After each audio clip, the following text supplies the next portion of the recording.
When searching for the right gold and jewelry buyer, keep these important things in mind.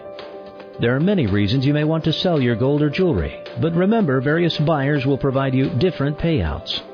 With gold prices high, there are increasing numbers of companies who are offering to buy your gold and jewelry for cash. Your antique or intricate jewelry should be appraised before selling it to a buyer that pays by weight.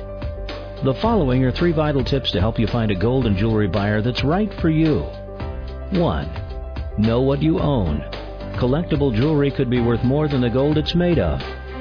2. Make sure the buyer is established and reputable. 3.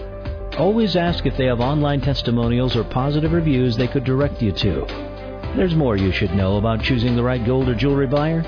The information we provide could save you time and money. Just visit our website or call us today.